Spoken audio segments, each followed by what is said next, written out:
my biggest really like revelation in all of this is that like I have to love myself and not like any sort of superficial like, you know, I'm in love with myself, but like no, I have to accept myself, my dark side, my shadow self, like flaws and all, and be like, okay, this is the person who I am. And if it's not the person that I want to be, then how do I work toward changing that? And so really like, and so much of that required just like honest, genuine introspection of me sitting down with a journal and figuring out who am I? And once I started to put some of those puzzle pieces together, my relationships and polyamory got a lot easier. Welcome to Normalizing Non-Monogamy, the podcast where we interview incredible people from across the entire spectrum of non-monogamy to hear their fascinating stories. We strive to bring guests on the show who have a healthy approach to non-monogamy. However, it's important to remember that everyone does it a little bit differently, and the views and opinions expressed by our guests do not necessarily reflect our own. Additionally, we produce this show for entertainment purposes only. Please be aware that we aren't doctors or therapists. Consult the medical professional for anything regarding your health that you might learn about on the show. Enjoy! Welcome to episode 189. We're Finn and Emma, and today we have an awesome conversation with Brea, who was actually put in touch with us by Ryan from episode 181. So you don't have to listen to Ryan's episode to listen to this one, but I would encourage you to, after you finish this one, go back and listen to Ryan's too. Yeah, for sure. I think just to reiterate that, it's not essential to listen to Ryan's episode. Brea is their own person, right, and their own story. Right, so exactly. There's so much in this interview. It is fantastic. They're super honest about the struggles and things that they've learned and mistakes that they've made, and all of it. It's so refreshing and amazing. So thank you, Brea, for your honesty and for coming on the show and for sharing everything you did with us. We greatly appreciate it. Yeah, it's amazing. So we're really excited to obviously get this out there. Before we jump into the show, a couple of quick announcements. First up, so we said this last week too, we don't have a virtual meet and greet coming up in July. We're taking this month off, but stay tuned because we will be announcing the next virtual meet and greet very soon. So come back and listen next week or the next couple of weeks. We will be announcing it. So don't worry, they are coming back. And again, those are open to everyone that wants to join, and they're only $10. So stay tuned. The other thing we wanted to really quick talk about and say was a gigantic thank you to all of the Patreon supporters out there for helping us build an amazing community. If you're looking for a community around non-monogamy, maybe you're just getting into it and you are struggling to meet people that you just need support, whatever, check it out. It's a couple bucks a month. We've gotten so much out of it. It's such a fantastic, supportive community. And we do a lot of fun things. We do a monthly video Q&A. The next one is coming up on July 28th. We also do a men's group and a women's group. We have calls coming up for those next week. Yeah, the 20th for the women's, and the men's group is the 21st. Yeah, and so besides that, we have an ongoing MeWe chat group where people share all sorts of things, support one another through different difficulties, or just cheer each other on in life. And it's an amazing community. And again, just thank you to everybody for being a part of it and for the support and the love for the show. Yes. If it's something you're looking for, again, check it out. You can head to our website, normalizingnonmonogamy.com. Click on the Patreon tab or just scroll down in the show notes of your podcast player. And there are direct links there to sign up and see if it's a good fit for you. Yes. And sorry I interrupted you there. Yeah, I wasn't going to say it, but I appreciate it. The last thing we wanted to talk about, STDcheck.com. It is our favorite way, and it is the way that Emma and I get tested for STIs. It is super awesome. It is affordable. It's $130 now with the discount codes on our website. For a full panel test. Yeah, it's super easy. It's super fast. We've been using it for years. We love it. We've heard great things from other people who have used it. And using the links on our webpage, you get a discount and it supports the show. So thank you in advance for going and using those links. We really appreciate it. And thank you to everybody who has used them in the past. Yes, very much. If you love it and you've used it and you want to let us know, head over to our website and click on the Contact Us page. Send us a voicemail. If we can use it for the intro, we would be hugely indebted to you, and we'll find a way to hook you up with whatever besides our gratitude. And if you're wanting to use the codes, you can just head over to our website and click on the resources tab, and there will be links there for STD check. Or again, scroll down in your podcast player. There are direct links there as well.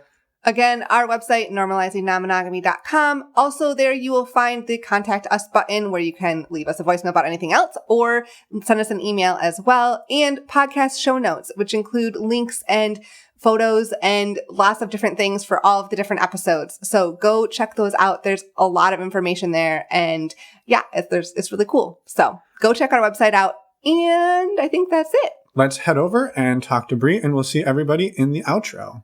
Let's go. Real quick, we're back. An addendum to the intro. Emma doesn't know what's happening. I just said, can you come back here and record with me? I know what's happening. I know what happened. All right. So what happened is I talked the entire intro. Right. I kept trying to get a word in, and that's why I kept interrupting you. And then I apologized for interrupting you, but really I was just trying to get a word in. And so what I felt like was I needed to say, I'm sorry that I talked the whole damn time. I will say what is going on is this is probably the closest to publication time we've ever recorded an intro and outro. Probably. We're hitting a pretty close deadline. And so I kind of get a little hyper-focused. And I was just trying to get through it. And so I started talking and wouldn't shut up. Yeah, it's all good. Let's go talk to Brea. It's okay. I'm good. We can go now. I just wanted to say to you that I'm sorry that I talked the whole time. I appreciate and accept your apology. All right. Let's go talk to Brea, and we will see you all in the outro. Thank you for indulging me in my apology and to my beautiful bride. Of course. Thank you. All right. Ready? Yes. Let's go. We're just going to do it because this is going to be a fun conversation, and I'm super excited. So let's just jump in. Yeah, Brea, thank you for being here. Ryan, thank you for putting us in touch with Brea.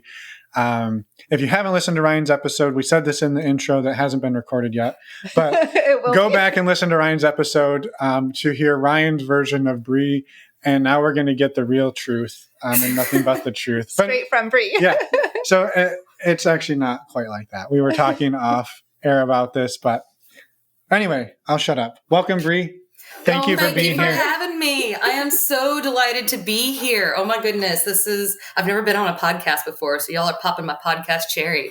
Yeah, same for us. This is our first time, so thanks. I guess because the listeners, I guess they might know you from Ryan's episode, but can you start and just introduce yourself? Who is Brea? Well, hi. Yeah, I'm a 30-year-old trying to figure out what I want to do with the rest of my life. But I think I've kind of got a good idea of who I am. I am polyamorous. I am queer. I am non-binary. I am attracted to all the genders. I'm an avid outdoorsman and a lover of nature. I love to do hiking and canoeing and kayaking. And I recently was down in Florida and tried a paddleboard for the first time and totally fell in love with the paddleboard and got to add that to my repertoire.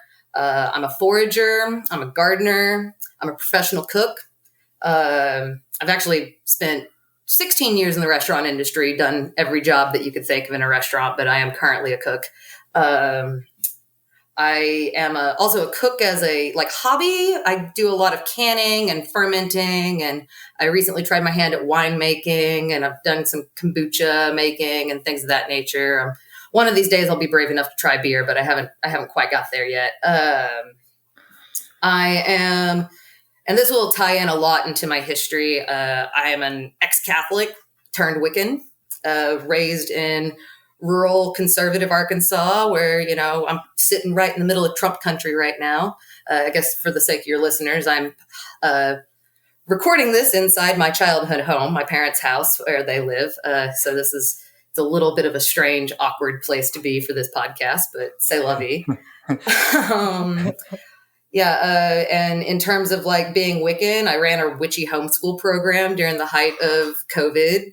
That's probably my crowning achievement to this day is I got to teach 6 young teenagers, 13, 14 years old, all sorts of different things about nature and canning and baking, but also like from a Wiccan lens of like, well, this is, Mother Goddess, and this is, the spirits of nature and things of that nature. And I absolutely loved and adored every minute of it. And I think it's inspired me to kind of move away from restaurants a bit and more into like outdoor education. I think that's where my next big career move is. Cool. That's awesome. Is Amazing. Thank that you. it? Yeah. Thank you so much for sharing all of that. I could go on, but we'll move into why we're here. No, it's amazing. Thank you. And I would just two things I want to say. One, I hope you have discovered that paddleboarding is better than kayaking. That's my personal belief. Mine too. Okay, my question about that is can you paddleboard in swiftwater creeks? Because I can kayak in a swiftwater creek. I guess we need to define swift water, and I would need to try it. I have paddleboarded in a river. Okay. And also fell in. The downfall. And hold on. Let me tell my version. The trick to anybody listening who is like, what am I listening to?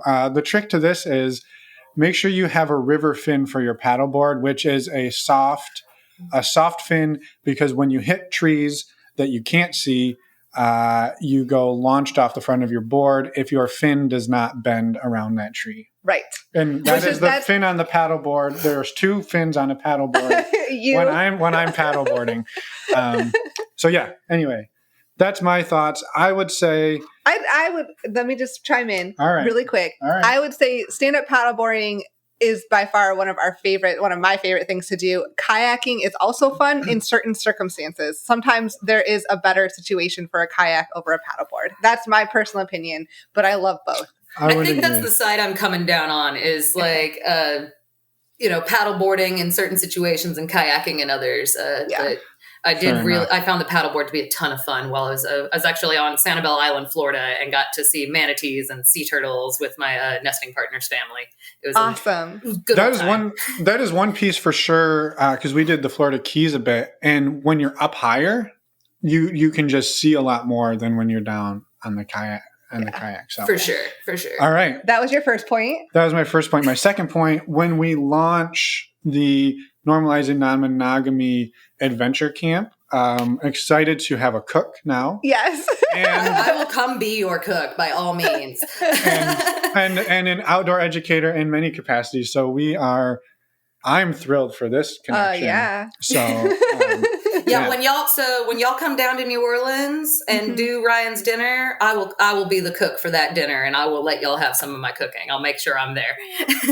Perfect. We look forward to it. And everybody listening is also invited to that potluck. That is a true story. He will take you all, every last one of you. Perfect. Well, I think amazing to have you here.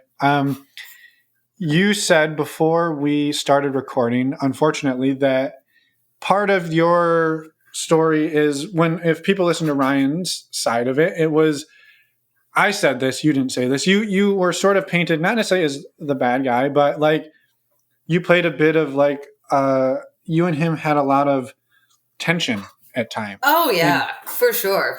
And there's definitely still a lot of tension there, if I'm honest. Like I love him to death. He is such a giant part of my history and like my foundation and like who I am today. And I'm very, very grateful for that like connection and bond that we have. But there are times where we vehemently disagree about things and we fight and we argue, and it's not always healthy. We are both doing our absolute damnedest to make sure that we're not like toxic to the other person, and like that we hear the other one out and respect boundaries and like navigating that. And I have faith and hope that we are getting better and better every year.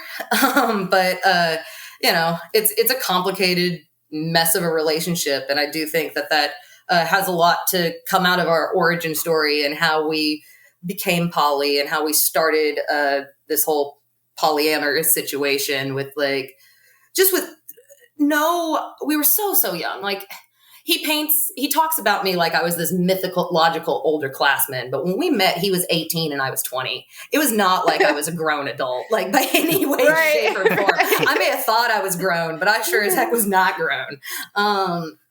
And yeah, just like we did not have like, I was with Ryan for 4 years before I'd even heard of the book, The Ethical Slut. Like, I was 4 years into being poly and having polyamorous relationships before somebody was like, hey, Brea, have you ever read the book Ethical Slut? And I'm like, no, what's that? I need to read that. And, or the other book that really helped me was 8 Things I Wish I Knew About Polyamory Before I Tried and Fracked It Up. And that is my Bible now. That is you think you want to date me? You think you want to be about this polyamorous lifestyle? Okay, well, you have to read this book. And if you can't get through this 80-page book, then I'm sorry, we can't be together, because this is not going to be the first book I put under your nose until you have to read it. So, yeah. And so I think I definitely acted in my own self-interest, and I still act in my own self-interest a lot of time. I think that is, and that's coming. I don't think there's anything wrong with that. I think where I sometimes fall short is in my being able to like step outside of my own ego and see the situation from other people's perspectives. Because sometimes I get so focused on the thing that I want or the situation that I want that I lose all perspective of anybody else around me. And that is a weakness that I have. And that in the sort of like big crux of like mine and Ryan's relationship, when I moved to Tennessee the first time, I had to really like learn and like take lessons away and like just step outside of my own ego for a second and realize that it's not all about me, and that the squishy human on the other side of the table has all the world going on in their head just as complicated as and intense as I do, And so learning that was a really valuable lesson for me in so many ways. And I mean, I was actually like technically poly before Ryan and I got together. A lot of folks on the internet, on the like subreddit, the polyamory subreddit, will disagree with me that people are not born poly. Poly is a lifestyle choice. But for me, it was something that I always felt that I was. I didn't have like words for it, but I remember being like, mid to late high school and starting to date and have feelings for people and like crushing on 2 different people at the same time. And it's like, oh, wouldn't it be great if we could just all hang out and like enjoy that relationship that way? And so when I got with, I'm going to call her Juniper Berry, my first real love, who taught me so many things. She was the first person to introduce me to the word polyamory or the word transgender or the word non-binary and all these like tenets that I hold dear to my identity these days, that like, and she just completely came and like blew everything out of the water about my conservative Catholic upbringing. And so when I was dating Juniper Berry back in college, that was my first real honest attempt at polyamory, because she and I both had a history of cheating on our current partner. And I was like, well, what if we just didn't call it cheating? What if we just told each other about it and we were honest about it? And she's like, that just might work. We could be polyamorous. And I was like, well, wait, what's that word now? Like, and so that's how it all sort of got started. And then Ryan, of course, got pretty immediately roped into that, because I thought he was young and cute and a little awkward, but I like young and cute and a little awkward, and just wanted to really like, and I loved the attention he gave me in our young years, like just like this amount of like puppy dog, I'll follow you wherever you go, like love and adoration. And oh my goodness, was it such an ego stroke to just have this younger guy think that I was the end all be all and like the hottest shit on the planet. And like, so I definitely sort of like encouraged that in the young years of like, oh yeah, I'm cool and fun and sexy and come be a part of my polyamorous triad. Like, But yeah, relationships without boundaries are not good, guys. That is definitely rule number one I have learned in terms of polyamory. I think another rule I have learned in polyamory is don't bring monogamous people into polyamory.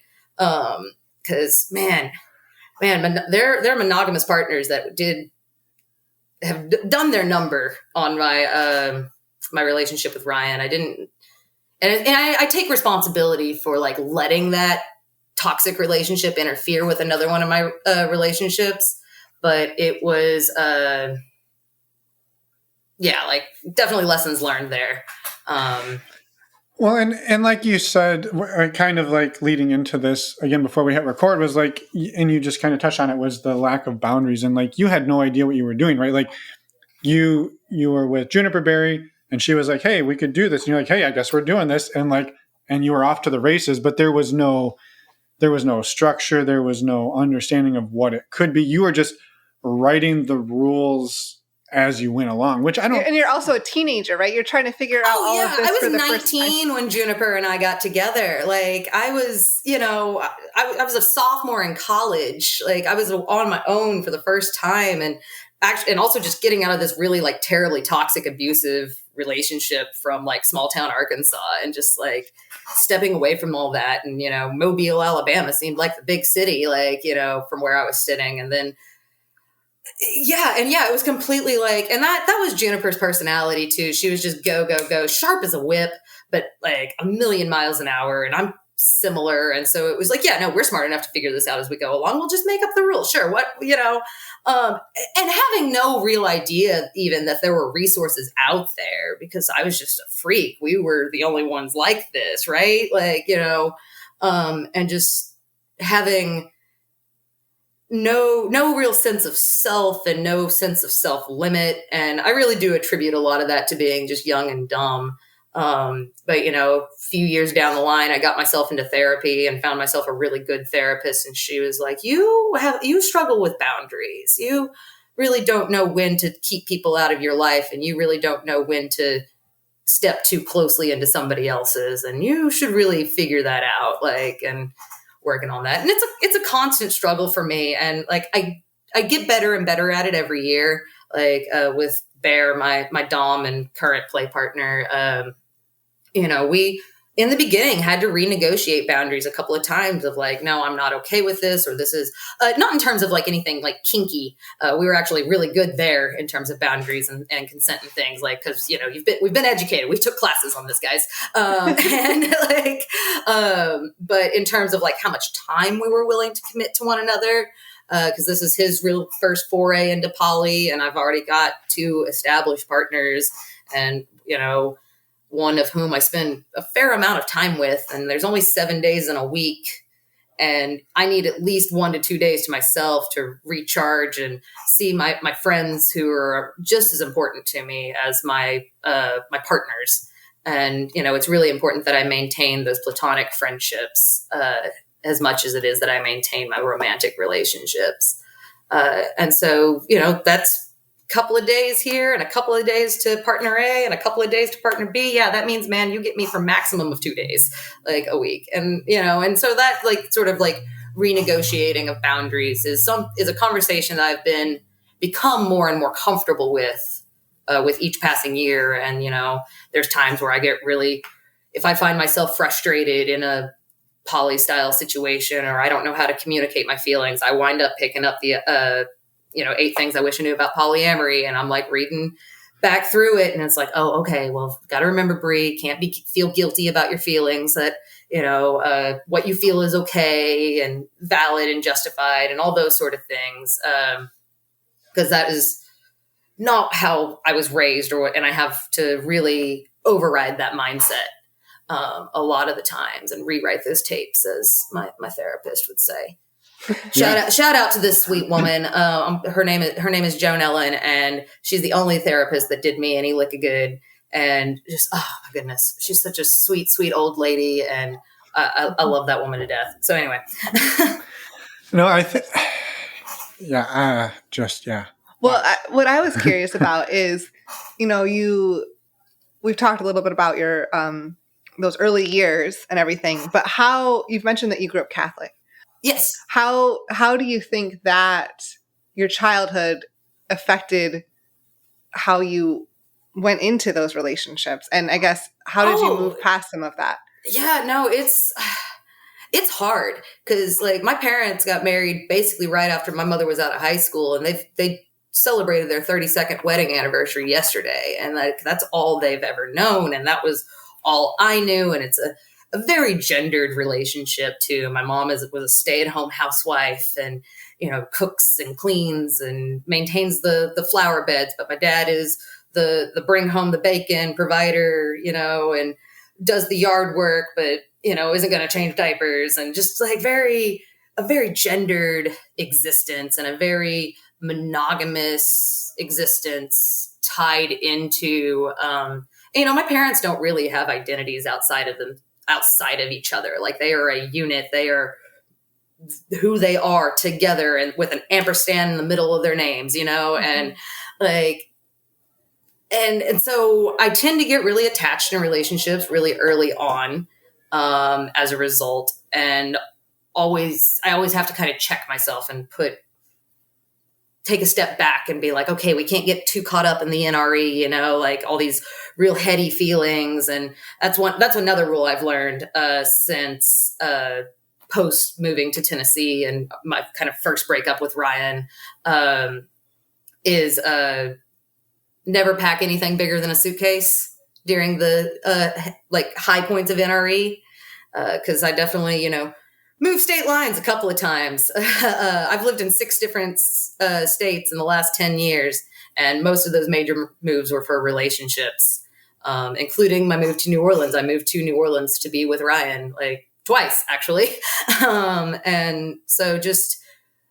really listening to what I want to do and being honest with myself and my feelings and acknowledging them and staring them down in the face and processing them before I emotively dump on a partner, it's really important for me, is to take that time and be introspective and to have a good, healthy relationship with myself before I can go off and have a romantic relationship with anyone, let alone 3 separate people, Yeah, totally. Yeah, and I think maybe to kind of like build on that, and one of the thoughts that I had was, it touches on 2 pieces that you said. One was, don't bring monogamous people into a polyamorous relationship, and 2, that like the maybe the connotation or the idea that you going into this with no idea what you were doing was the wrong way to do it. And I'm like, I know nobody said that, but maybe there was the perception that like you didn't really figure it out until you read all these books and you did all the research. But I think like to somebody listening who is maybe monogamous and is like, I haven't read any of these books, so I'm clearly I can't do polyamory. But I think I don't think that that's true, like necessarily. Like I wouldn't say it was necessarily the wrong way I did it. I mean, feelings were hurt. But obviously, like my feelings were hurt, and Ryan's feelings were hurt, and there were a whole bunch of other like secondary folks in this mix whose feelings were hurt, and like, so yeah, there's definitely like there is no right way to do polyamory, but there's probably definitely a wrong way to do polyamory, and flying in blind definitely is more toward that wrong than that right. But I don't know. I don't necessarily think that I would say it was like, for me, there was no other way to dive in other than head first. I am a kind of like leap before you look type of person in so many levels. And I get really like that is my nature in almost everything I do. And then I'll get like, waist deep in something and realize that I maybe have bit off a little more than I can chew. And that is my character flaw to own and to make my own, but it does not surprise me in any way, shape, or form that that's how I fell into the polyamorous lifestyle, like just to dive straight off the deep end. And I respect folks who have the ability to be more subtle or more incremental, or to, maybe think about things before they just go and do, but it is not something that connects with me really and truly. Mm-hmm. And maybe like a better way to ask the question, I didn't maybe do a great job, is like, because you had some experience and like, we're going to do this. Like, we can figure this out. Like, I'm a kind human. Juniper Berry is a kind human. Like, we'll figure this out. And then you started reading the books. Were there points where you were like, yeah, I get what they're saying, but like, I don't know, like kind of, I think we've got it figured out a little better, or we realize it gives you that perspective that like, yes, this author is just another person who found a way that worked for them and probably had talked to a lot of people. And obviously there's research in there, but like, it's not going to be, the answer for everybody isn't like, well, if you read The Ethical Slut, you'll be good at polyamory. Absolutely. No. Yeah. So for me, like, I'm sorry, I kind of like my train of thought just spazzed, y'all. Can you just restate your question, Finn, real quick? I don't think I really had a great question. In there. I think it was really just around the notion that like, I kind of wanted people to take away that you don't have to read every book on polyamory that exists and listen to every podcast on polyamory that exists to do this. Like, absolutely not. And there's plenty of people who have never read any of these books and do poly just fine. For me, I was kind of an asshole, and I think I needed to learn like the rules of the game and how to like play fair in the beginning. And I think that was, and part of that was, being like toxic monogamy culture and like how I was raised, and just like I thought that like everything had to be this way, and was still kind of chasing a happily ever after and like really unhealthy, unproductive ways. And so like reading the book for me, and I've always had that like impulse. Like if I've got a question about something, I go do research, or if I've had if I'm interested in a topic, I'll go read a book or listen to a podcast, or, I am just constantly craving knowledge. I am such a purveyor and collector of knowledge. I want to learn all the things. And so consulting a book felt very normal and natural for me and my learning style and how I engage it. But, for folks who maybe aren't like quite as like touched in the head as I am, and who didn't necessarily need to go through a decade of therapy to figure out what they wanted from life, like, it might be a little more organic. I take things from such an intellectual lens. And that's actually one of my issues in polyamory is I don't want to acknowledge the feelings, which are inherently irrational. I don't want to acknowledge that I'm feeling jealous right now, because jealousy is a stupid emotion, and I don't want to deal with my stupid emotions. Like, and that's a very like much younger Brea that, I'm talking like 22, 23-year-old Brea. And so, we learn and grow as change as humans. And I'll be the first to admit I am a deeply flawed, fucked up individual. But I'm also fun. I'm also a good time. Pick your poison, and I've got redeeming qualities too, but we all have our things, right? We all have our struggles, and we're all human. And I think that's okay. And it's learning all of those things about yourself and being confident in those things as well. And it's all part of the journey. Yeah. And I am so blessed and fortunate to have had Ryan through so much of those younger years of me still figuring myself out and things, because he has such an enormous capacity to look past people's flaws and to love the rawness for who they are underneath, and also to forgive and to allow people to hurt him, but also, to come back and say, I'm sorry, and I messed up. And, he's done this repeatedly with many people in his life, not just me. And yeah, he has an immense capacity to understand and put himself in the perspective of the other person and forgive. Mm-hmm. And I think that was really crucial to our healing. Probably, I guess it's been almost 4 years. I've lived in Tennessee for 4 years now. So 3-4 years ago. Yeah, I realized that maybe we should have done this at the beginning, and I don't know what question you were going to ask. I interrupted you, but I was wondering if you could just do a very somewhat brief overview of your relationships over the last 10 years so that it gives people some context. Because I think I've been poly in earnest for about a decade now. Yeah. Juniper and I probably got together in 2010, and we're pretty much open from the beginning. But it was all very, very casual. I went out of the country, and so she hooked up with my roommate for 2 weeks, and then I came back into the country, and then we all three hooked up, and it was, it was very, just so young, and crazy college kids getting into crazy college kids things. And let's see, that was my sophomore year of college, and then I met Ryan my junior year, and he definitely picked me. And was pretty much attached to me. And I was like, all right, well, come along for the ride, sort of thing.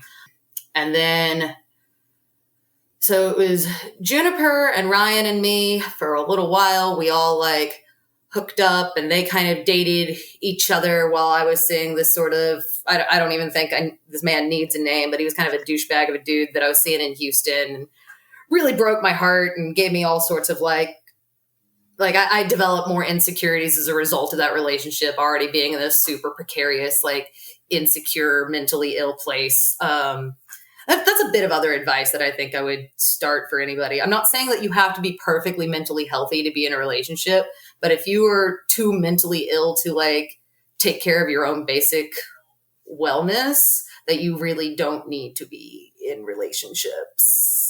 That's because that was at least my lessons learned, because I was always trying to solve my mental health problems with another relationship, and that doesn't work. I had to go to therapy. That's what that were required. And so after got rid of that douchebag, I'm trying to think. I moved back up to my parents for one summer in 2014 after I was done with school, and that was pretty miserable low point in my life, just being back, and moved back down to Mobile, Alabama, and moved in with an old college friend, and then had started up a third relationship with the guy, we're just going to call him Toxic Boy Scout. He was very terribly toxic and monogamous and insecure about everything. And that's the one thing I will say when Ryan recounted. I don't think he maybe even realized the level of gaslighting and abuse was in that relationship at the time. It was all very psychological. It was never he never hit me. The guy was about as big as I was. I was not afraid of him in a fight. And I told him that a couple of times. But it would I'd go to see Ryan. I'd get on a mega bus in the week for the weekend, for my weekend out to go see Ryan.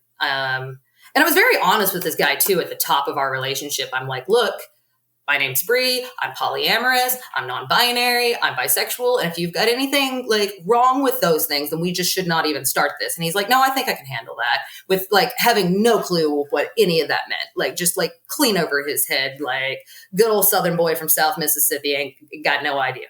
And I'm sorry, y'all. I swear I went to college. I'm educated in grammar, but living in Tennessee, it's just brought out all Southern Appalachia sensibilities about me.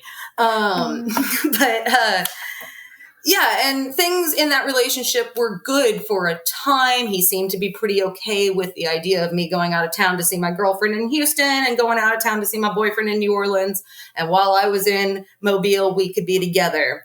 And then really after that summer, when I came back to Mobile after living in my parents' house, he kind of clamped down a little bit and became less okay with me traveling, because it was his senior year of school and we were going to settle down and get married. And I was like, no, man, that's not what I'm about, And he's like, well, what do you mean you're not about it? And so things just kind of started shifting. The new relationship energy feelings wore off, and we realized we had very different life goals. And so there'd be times where I would go to visit Ryan. I'd get on a mega bus to go to New Orleans, and this other dude, Toxic Boy Scout, would just be crying in his dorm room about how he couldn't bear to see me go and how he was going to kill himself if I left, and just over and over and over again. And like, I wanted out of that relationship so badly, tried to break up with him multiple times because I was like, okay, this is not working. We are just not compatible with each other. And he would threaten to kill himself. And like, and I did not really have the emotional like maturity and awareness to realize that he was emotionally manipulating me, he was saying that just to get me to stay. But at the time I was very concerned for his safety and worried that this dude was going to kill himself while I was out of town and it was going to be my fault and like, Catholic guilt, and so, yeah. And so that's how I wound up going to this Boy Scout job in New Mexico because he wanted me to cook there. And I was really sick of my life there in Mobile, Alabama, and working for homophobic chicken. And like, that's the best name for Chick-fil-A I've ever heard. You're welcome to have it. It's not mine. There's actually this really cute girl because I worked in a mall at Chick-fil-A, like a Chick-fil-A mall unit. And this girl who worked at Victoria's Secret in the mall, she's like, no, my family calls it exclusively homophobic chicken. We call it nothing else in the family. It is called hate chicken or homophobic chicken, and that's it. Well, I guess there goes our opportunity to get sponsored by them. Thanks. Thanks, Brea. Oh, you're welcome. You're welcome. I'll take that one all its own. But yeah, so yeah, I was just sick of my life in Mobile, Alabama for all sorts of reasons. Really wanted to break up with this dude who was making my life hell, and making my relationship with Ryan very stressed and tense in a way that I just did not want, but didn't really know how to stop. Because I was just convinced that if they could be friends, they would work it all out. Like if Toxic Boy Scout could see that Ryan wasn't a bad guy, and if Ryan could see that Toxic Boy Scout wasn't a bad guy, that we would all just get along and things would be okay. And then I brought Toxic Boy Scout to Ryan's house, and he tried to take a swing at him in Ryan's kitchen. And that was, I'm not about to let somebody hurt Ryan. I don't care who you are, but that's not going to happen, especially not in front of me. Like, and so, yeah, I really needed to end things with this dude, but I was so afraid that he would kill himself. And he told me that New Mexico was the only place he had friends. So I was like, okay, I'm going to go out to that camp. I'm going to make money. I'm going to dump your ass, and you're going to be your friend's problem. And that was the game plan going to New Mexico for the first time in 2016. And, and I knew that like my relationship with Ryan was kind of in shambles and that we really needed to fix it. And I was like, look, if we have to, we'll close things off. We'll be monogamous. I want to focus on us and get us fixed before we proceed in any way, shape, or form. And then I broke that promise because I went up to New Mexico. I broke up with Toxic Boy Scout and hooked up with his roommate, who we will call Less Toxic Boy Scout. And like, he's actually, no, that's not funny. That's not fair to him. He's actually a pretty A grade dude, but he is very monogamous and looking for his forever person. And we were just not really ever compatible. But I did crush on him really hard, fell head over heels in love with him. And I think that a lot of that was circumstance. Like when you work at scout camp, there's the same 50 people that you see day in and day out, and most of them are underage.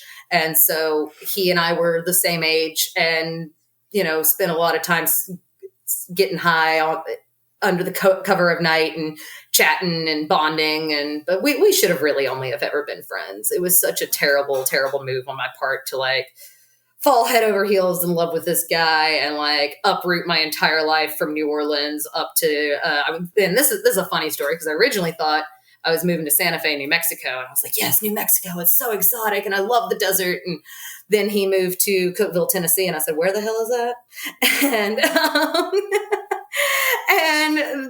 But I went with him anyway, mostly because I didn't have anywhere else to go. It was like stay with Ryan, where he was obviously unhappy and I was obviously unhappy, and we were just like sick of beating our heads against the wall in this 6-month like dredge of misery, or move back in with my parents who are upset that I'm like 30 and not married and have 3, 4, 5 kids yet, and so yeah, I moved up there, and that relationship lasted for just shy of 2 years. And I was still kind of seeing Ryan. We were in a really, really nebulous, weird spot there. Like I would come into town and he would come into town, and we still had these like really intense, deep feelings for each other. But things were weird, and we just needed to take time and heal and kind of both grow as individuals. I needed to like pull my head out of my ass a little bit and like stop thinking about just what I wanted. And he really needed to be comfortable standing on his own. And I know this is hard to believe for people who know Ryan as he is in his current form, but he was such a wallflower. He used to, he had a really bad stutter if he talked to people, and just could not like manage to put himself out there in any sort of social crowd. So he would find the cool events. Like he and I could go to this really cool venue, but I was going to do all the talking and I was going to make all the new friends because I was the social butterfly. And it's kind of different because in so many ways, we've like switched roles now, whereas I'm the more introverted partner who needs like quiet time with a book, and he is just going to party till 4 a.m. till the sun comes up, till whenever, come find him later. And yeah, so it has been like almost like a getting to know each other. But the other Boy Scout number 2, was pretty okay with that relationship in terms of polyamory. Cause once again with him, I was like, hi, my name's Brea. I'm polyamorous. I'm queer as fuck. Like if you can't handle these things, like I am not shy about who I am to anyone on this earth. I am very unapologetically me. And so many people say that they can handle that until they can't. And I don't really blame them. I'm a lot. Like I'm a lot. It's okay. Yeah. So the second Boy Scout was like pretty okay with like Ryan being a part of my life because he predated him. He came before him. But when I tried to add a new partner who was really just a mostly like sexual, like dominatrix type of relationship, he flipped out, shut down, couldn't handle it, couldn't do it. I feel like I'm losing you. I don't know how this works. Like just shut down. Gave him the books, and he's like, okay, I understand what these books are saying. I can agree with the logic, but I still don't understand how it works. And I think when I say I don't understand how it works, it's like, I don't understand how I do this. And I tried to help him be poly. I set him up an account on Bumble and like wrote his like bio, because I still think that he's a great guy. I absolutely wish the best for this man. I think he is very sweet and genuine and kind and honest. I just think that he's looking for his forever person, and I'm looking for my tribe, and it gets kind of awkward because we're not together anymore and we don't talk anymore, but we live in the same small town with 30,000 people. And you bump into each other more often than you might think, but it's okay. We're amicable, and our mutual friends, they'll text me. They'll be like, yo, he's here. Just heads up. And, we play nice in public. So yeah, when that relationship finally ended, because after this one, I guess, indiscretion with this dominatrix type situation, I was like, no, we'll be monogamous. I mean, I'm still with Ryan, but I won't take on any new partners. I won't. I'm sorry. Like, if it makes you happy, if it makes you secure, or at least until you find someone else. And I'm like, and I know that's not really like good poly practice, like to keep up like the even number of partners, but I was hoping that once he dipped his toe into poly, that he'd be a lot more comfortable and secure in it. And he just wasn't interested in it. He's like, this is not what I want to do. And so I cheated. I'll be real open and honest and upfront about that. It was not an intentional cheating. I wanted to I started this relationship with somebody, like it was very casual and flirting. And I told the Boy Scout, I was like, yo, I'm kind of into this guy. And I was like, would you rather me tell you when I sleep with him, or would you not? Do you want to take a don't ask, don't tell approach? And he's like, oh no, I want to know. I absolutely want to know. And I was like, okay, cool. I will absolutely tell you. And then new guy who is actually now nesting partner. And I hooked up the day before Boy Scout and I were supposed to go on a 2-week vacation through Canada. We were going on a road trip through Canada. And I was like, okay, this is not the time sitting in a car on a road trip through Canada. I will tell you when we get back. And then it was not even the next day. And because it's a small town, he bumped into somebody like at the gas station, and she was absolutely like hammered. I don't even know if she remembers this incident, but she's like, do you know your girlfriend slept with so-and-so and da-da-da-da-da-da-da. And it just all came out in this really nasty, ugly way. And he's like, you lied to me. I asked you very specifically to tell me if it happens. And he's like, no, this is over. And that was another like big lesson learned, is like, I need to really live up to my promises, and I need to openly communicate.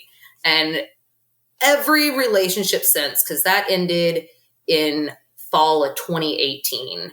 And so every relationship moving forward, I've been very conscientious to sit down, have a conversation. What are you looking for? What do you want from this relationship? If I do this, does this upset you? If I do this, we need to talk about it. And like, it's just, and I get better and better and better with every new relationship I take on. So I have a lot of faith, I suppose, that I'm actually maybe not going to just be this selfish asshole for the rest of my life, and might actually be able to do poly without hurting other people's feelings, or at least, be able to have a conversation about hurt feelings in the process, instead of it being a terrible ordeal, relationship ending ordeal.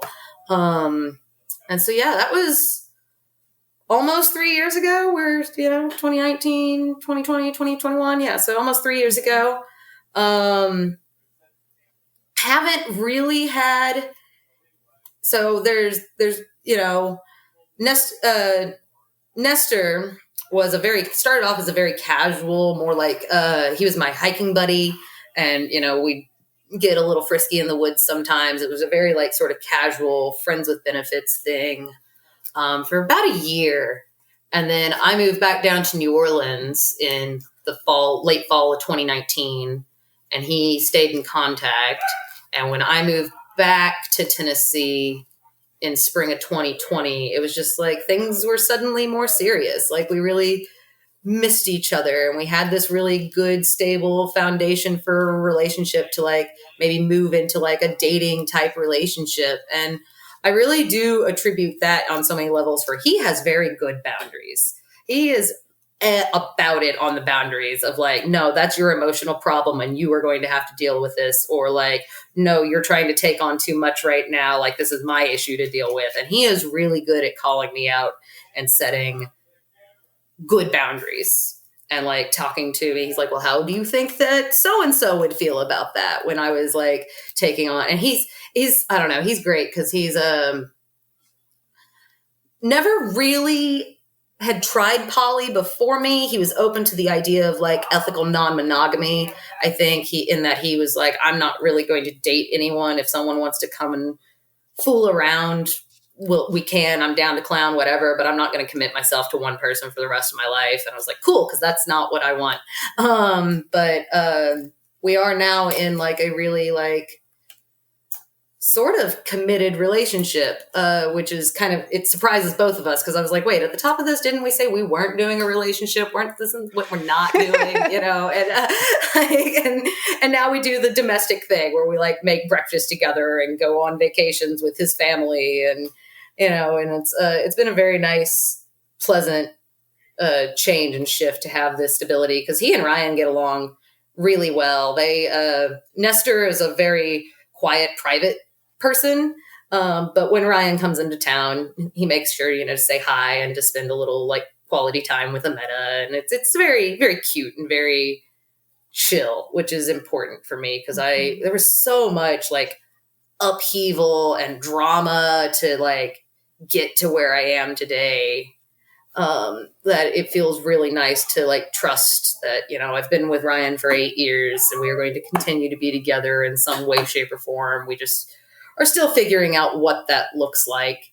And then Nestor and I going together 3 years strong, and doesn't really seem to be any issue. He's the biggest poly advocate now, and I love it. Like, cause he just by nature of where we are in rural Tennessee, like, poly what now? Like, are you one of them polygamous? It's very like, uneducated in terms of like queer and poly issues, and he's just the biggest little advocate educating his Christian conservative friends and coworkers, and just I love how not unapologetic he is about it.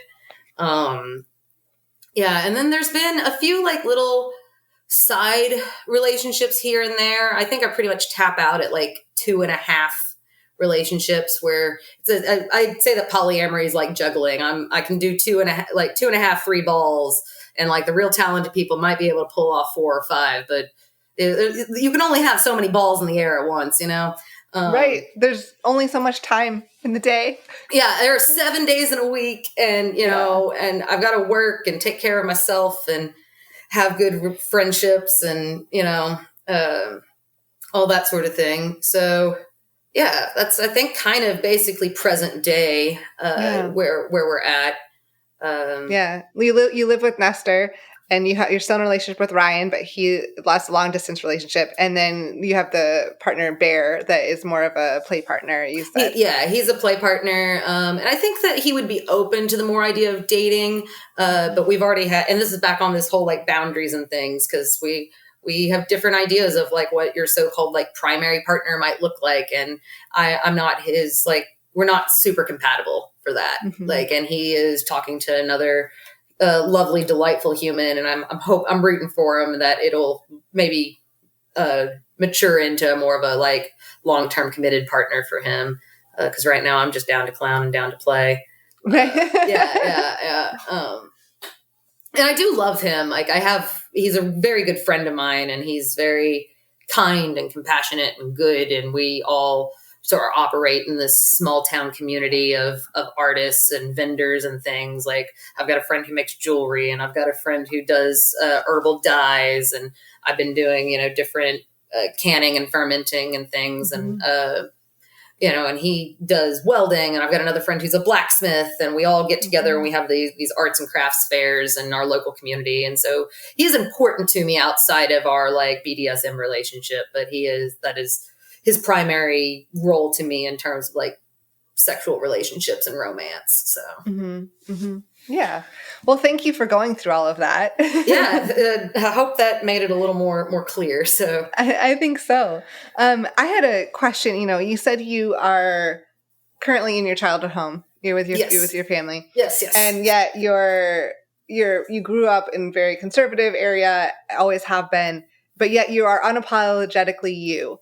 How has that gone with your family? So my family is probably when interacting with my family, and I make it a point to come home about once a year, it is the least I get to be myself. I am still me. I still refuse to like conform to their standards. They're going to say stuff about it. Like every time I come home, they say something about my hair being too short and my having too many piercings in my ears and all these terrible tattoos I put on my body. And like, and why ain't you married yet? And who is this boy, this boy you brought home? Wait, what do you mean you're not dating him? Because for the sake of simplicity with my parents, he's my friend. Mm-hmm. Can't be like high Catholic parents. This is my dom. He beats me every Tuesday. Like, I think my mother would clutch her pearls and die of a heart attack. But we, and they still call me she and ma'am. And my mother is the only person on this planet who still calls me Brianna, which is okay. My therapist said that I have to accept them for the people that they are, not that the people I wish them to be. And so it's a lot of accepting them for where they are, and accept that they live in rural small town Arkansas and are very active in their community and church, and that they're always going to be like that. And they're not just going to suddenly one day wake up and become like pro-choice, trans supporting allies, like that's just not who they are. And that's not what it's going to be. And so it doesn't do any good for me, because for a great many number of years, I was very angry at like, how can y'all be like this? And I took it so personal as a personal rejection of me and who I am. But like, I'm not out to my parents. My dad knows that I'm bisexual, and I actually like knew that he made a very clever joke about it. And I was like, oh, you have accepted me, Dad. Okay. It's okay. And my dad has a greater capacity to accept people for who they are. And it might be like his sister is gay, and like, so that like may have helped, a little bit. But my mother just can't, if it's not blessed by the Pope, she just can't get behind it. And like, it is hard. It's this like tug of war song and dance that we do. So, I do my best to like keep my tone even kilter and say, yes, ma'am, and just, but that is, I've been with them for 3 days, and it's 3 days out of my year to make my mother happy, who did raise me. And they weren't abusive. They did a good job. They just come at the world from such a crazy different lens than I do. And it's a valid lens to live through the world, even if I disagree with it. And so it's kind of like an agree to disagree with my parents specifically. Now, when it comes to, my working at Chick-fil-A was the last place I ever hid myself in a job. Like, I took all my piercings out. I made sure my tattoos were covered. I made sure my hair was normal, natural colors, and, up to like standards. I wore makeup. The last time I wore makeup was in 2016. I own makeup. I will do my friend's drag makeup, but like makeup will not go on my face ever again.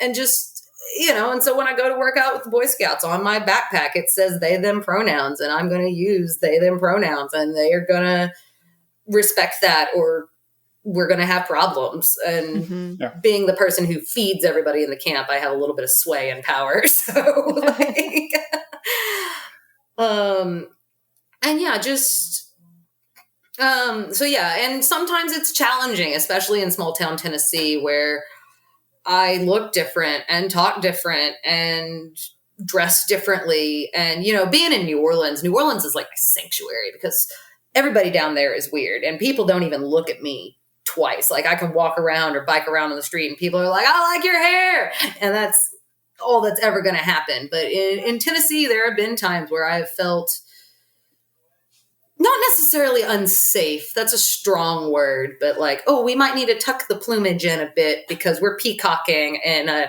area full of foxes, and just we don't want to look like, yeah. So it very becomes like a way of reading my audience. I'm always me, but whether like my plumage is out for all to see or kind of more like tucked up and down, it's a, because it does become like a self-preservation tactic in so many ways.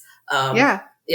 And but with my friends, you respect my pronouns or get the fuck out. Like or you're with me or you're against me. And if you can't accept me for who I am, then this relationship can't exist. And so that's why my tribe is so important. My best friend and brother, like, he's not my blood brother. I call him my, the little brother the universe knew I wanted, but I didn't.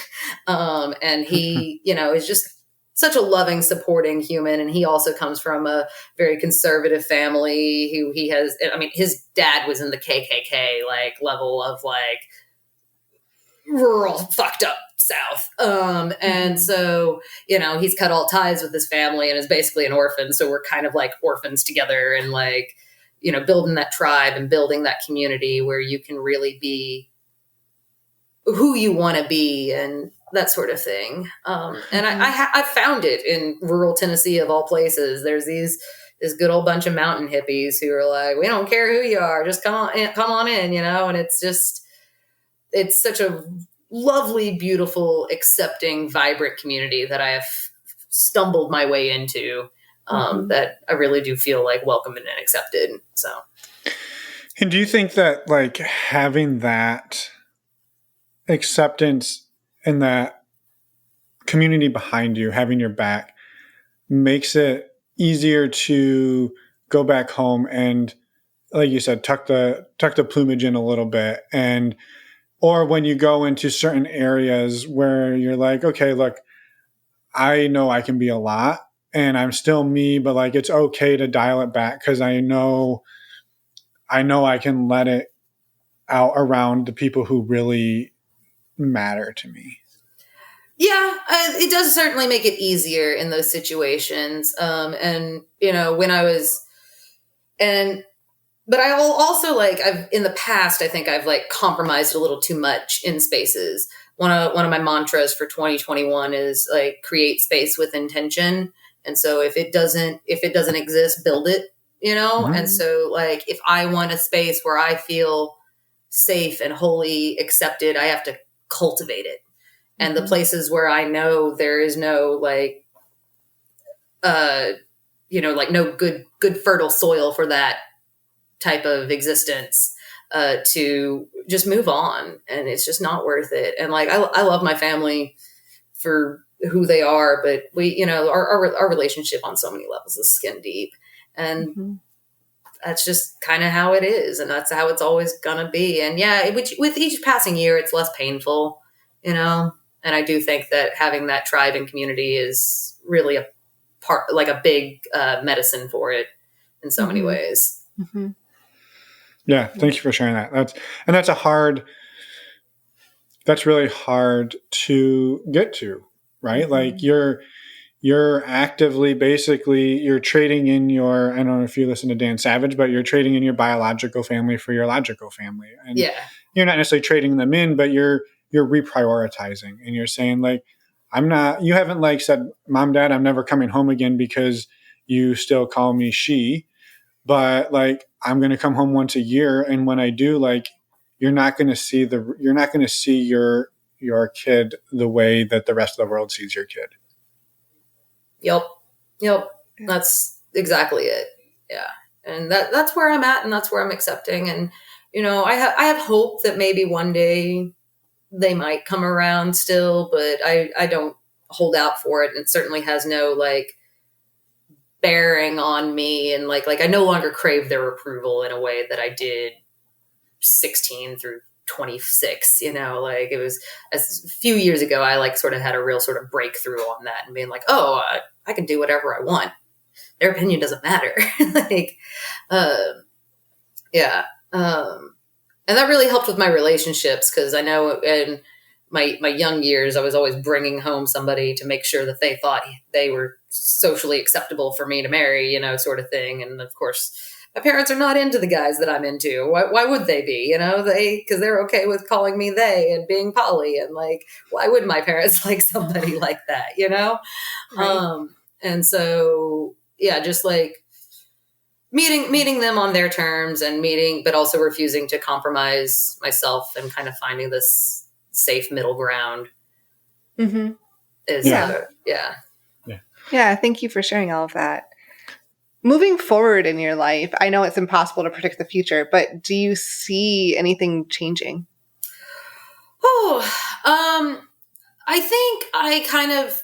I think change is inevitable. Like if 2020 taught me anything, it is that I cannot, there's very little in this world that I can control.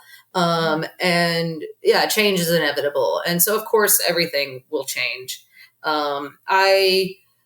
I anticipate Ryan and I to definitely undergo a few more iterations before we settle on a happy medium, because I can still feel that relationship kind of having this like latent tension and like sort of like unresolved conflict. And so I think, and it might be, it's yeah. So I don't know. I don't have nice, easy, neat answers on that. It's something I lie awake at night about and think about a lot. And, Nestor and I are hoping to buy a house soon, or property soon, or maybe even building on like an apartment style addition onto his parents' house. But we're looking to get out of the rental game and move into like property ownership of some kind here in the next 3 to 5 years. So that'll be a big change and a big commitment. And, and man, I've got issues with commitment. I don't know if any of that became obvious and apparent, but I'm definitely one to turn tail and run when things get a little too real. So like overriding that impulse with Nestor has been a really good for me, because I've always been pleasantly surprised. I'm certainly not looking to take on any new partners. I definitely tap out at like 2.5, really and truly. I'm really looking forward to spending more time on myself. I haven't been like radically single since I was like 13 years old. There have been times where Ryan was my only partner and he was in New Orleans and I was in Tennessee, and I was kind of functioning like a single person, but with my husband in New Orleans. And that time was really good for me. And I kind of got the taste of like, man, being single is kind of awesome. And like, I can do what, like, have all of the time for all my hobbies, and I have lots of them. And so, like learning to like dating myself in so many ways, or taking time for myself. And when I do take the time to like replenish, I have more energy and time for other people. And so rather than just feeling like running on burnout constantly. And so that is certainly a lesson I want to take with me moving into the future is, knowing when my reserves are tapped and when I need to take a step back, and when I need to not being afraid to say no to some social engagement or social function. And so that's definitely a change that I'm intentionally trying to cultivate. The witch in me is all about creating intention and manifesting new existences. And so that's, one big change. I want to try. I'm a kind of a wanderlusty human. I've got a camper van that I'm wanting to take out different places as soon as it's fixed up and ready to go. And so who knows what the next 6 months holds for me. I've got this Boy Scout job. And so I know I'm employed until August 10th of this year. And then I don't know what I'm doing until the end of the year employment wise. I do know I am looking to definitely kind of shift out of that a little bit. And like I said, I want to get more involved in outdoor education. So getting my wilderness first responder license is a big priority for me in 2021. That's something I want to do before the end of the year. But yeah, I'm really just along for this ride, like in so many ways. I want to experience people. I want to experience myself. I want to experience what the world has to offer, like so many views and so many sunsets and all the mountains to climb. And I just want to do it till the day I die. And, so anticipating change, yes. What those changes may be, I have no idea. Yeah.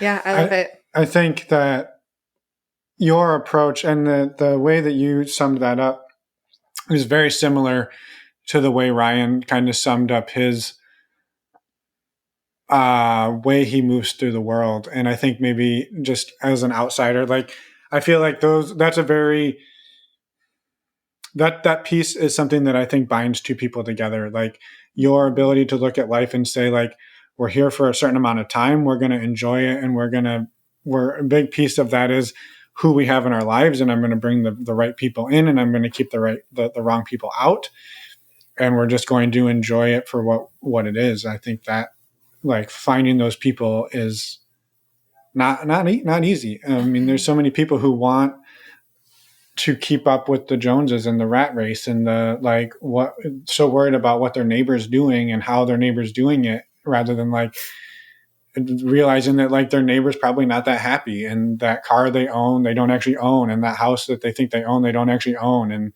that TV, they might not even own their own TV. Like it might be a rental TV. Like there's just so many, like this facade. And I don't know, just. Oh yeah. And I am certainly like, that is something that exhausts me so much, is the facade and the pretending and the like small talk at a social gathering that I have to do and engage in. And it's just, I'm not about it. I'm not, I feel like I had to pretend to pretend to be someone who I wasn't for so many years of my life that I am just done pretending. Love it or leave it. I am who I am. Mm-hmm. And because at the end of the day, I'm the one who has to make peace with myself. And believe me, I've stared down every demon. Like there's nothing you can be like, yo, Brea, you're like this. I'll be like, yeah, I know. I know. I'm sorry. Well, and I appreciate the candor, right? And like the transparency there and the honesty with yourself. Like early on in this conversation, you're like, yeah, Ryan was head over heels for me and I ate it up and I loved it. And then I took advantage of it and then I hurt him and then it hurt me. And like those are things that people would easily be able to like try to explain away and be like, well, no, I didn't really I didn't really do that. And you're kind of like, nope, I did. And like, no, I absolutely did. And it is one of the biggest life lessons I think I have learned to date is like, how to not hurt the people you love. Or at least, how to try to not to hurt the people you love. Sometimes we all fuck up and things are inevitable, but, and yeah. And that is something with Ryan that does give me a lot of like deep security in that relationship is that we have been through so much. Like there's no conceivable universe to me where I don't love him and he doesn't love me. And that, I don't know really what that means because I have no plans to move back to New Orleans and he has no plans to move to Tennessee, but we'll see each other as often as we can and talk to each other as often as we can. And, I love getting all the updates on his life. I love hearing about everything that he's up to. And I adore the people that are around him too. Every time I go down to visit New Orleans, like I'm so excited to see House Spouse and Elle and the couch surfing roommate. I would scoop that couch surfing roommate up with me and take them to Tennessee if they'd let me. We're just, we've been, and it's one of those things, we've been orbiting Ryan for so long and we were like kind of shoved adjacent up to each other for so long. And there was a moment where like they were in the bathtub and I was taking a shit and it was like, and we did not even like care and no one was awkward at all. And it was like, yeah, we've known each other for a long time. Wow. That is a level we have not even gotten to that level. No. Yeah, and we've never had sex, this roommate and I. Like we've never like crossed those barriers. But like, yeah. I think that's beyond sex. Right? Yeah. And like that's the level of closeness. Like it might be weird to sleep with each other at this point. Yeah, that's the level of comfort. That's hilarious. Oh man. I think, and not that I couldn't talk to you forever, but I think that's like the perfect place to leave it. Yeah, sure. Yeah, like shitting someone else in the bath. Your partner's roommates in the bath. Like I think that's perfect, right? Yeah. I mean, it was definitely one of those moments that we were both very hungover and like it was kind of out of necessity for both of us. But like, yeah, the awkwardness was not weird. It was not weird. Stranger things have happened in Ryan's house. Oh, yeah. Man. Oh, I could only imagine. Yeah, those potlucks are going to be fun, right? Right. I would say again, thank you, Brea, for being here. Is there anything? Thank you for having me. Yeah, it's been an honor. Is there anything that we haven't talked about that you want to share with the world? We want to give you that opportunity before we let you get along with your Friday. Yeah, hang out with your parents. Yeah. I don't know. My biggest really like revelation in all of this is that like I have to love myself and not like any sort of superficial like I'm in love with myself, but like no, I have to accept myself, my dark side, my shadow self, like flaws and all, and be like, okay, this is the person who I am, and if it's not the person that I want to be, then how do I work toward changing that? And so really like, and so much of that required just like honest, genuine introspection of me sitting down with a journal and figuring out who am I? And once I started to put some of those puzzle pieces together, my relationships in polyamory got a lot easier. Like my relationship with Ryan got easier. My relationship with Nestor has always been easy. He kind of came along right as I was figuring all of that out. And being able to like renegotiate my relationship with Brea and all the subsequent people who I may meet after this, it gets easier every time. And it really did start with like radical love and radical self-acceptance and really not putting on the responsibility for my partners to solve my problems. And so, yeah, not that I, like y'all are running an advice podcast or anything, but like that would be my bit of advice to all your listeners out there. No, I think it's amazing. And I think and And this can be an advice podcast. We can do whatever we want. The punchline here is that like somebody takes something away from every episode. And so you have unknowingly been giving advice the whole time. And I think that's what's powerful about this. So thank you. Yes. And some people will resonate with it and some people won't. And that's the whole point of our whole show, is to get as many different stories and opinions and thoughts and advice out there. So, all right. Well, I have a 24-hour drive to New Mexico, so I'm hoping to delve into some more of your episodes. I think I'm going to start with Zach's episode and go from there. Awesome. That is, if you don't know Zach, you will. I love and adore Zach. Like we've been friends. I mean, he's come to my small town, Tennessee, and used it as a way station on his travels, and met all my hippie people and had a good old time. Yeah, no, I love Zach. He's great. Awesome. Well, and for anybody else listening, that's not a bad way to go either. It is a fascinating story. So, yeah, thank you, Brea, again for being here. Ryan, if you're listening, thank you. Yes, thank you for putting us in touch. And we're excited to get the story out there, and we're excited to have you come work at Camp NNM someday, whenever it exists. Whenever it exists. Hit me up. I'll come cook for y'all. Come teach people about trees. That's what we need. Yes. So, well, thank you so much. Have a wonderful rest of your afternoon. All right, y'all too. Have a good one. And we're back. Thank you so much, Brea, for coming on and sharing your story. It was absolutely wonderful to talk to you, and we're honored that you were willing to share everything you did and be real about all of the struggles too. Yeah. And again, we're excited to have you come cook for us at our adventure resort once we get that up and running. So thank you. And we're excited for that. So again, thank you for coming on. And thank you, Ryan, for putting us in touch with Brea. Yes. Again, and Ryan's episodes is 181. Yes. All right. Well, one more quick, huge, giant thank you to the Patreon supporters and the Patreon community. Thank you all. You mean the world to us. If you're interested again in building community, we can't recommend this enough because we get so much out of it. Yes. But yes, check it out. Head over to the Patreon tab on our website or in the show notes of your podcast player. See if you think it's a good fit for you. Check it out. We'd love to have you. If it doesn't work out, we're okay. It's okay. You can move on. No worries. We won't be offended. We don't get offended as much as we used to. Just a little bit, maybe. Not really. Again, thank you for checking that out. We hope everybody has an amazing rest of your week. Next week, we have a fantastic conversation with Sarah and Keith. So come back in 1 week and check it out. Yes. And until then, have a wonderful rest of your week. Bye, everyone. Thanks for listening.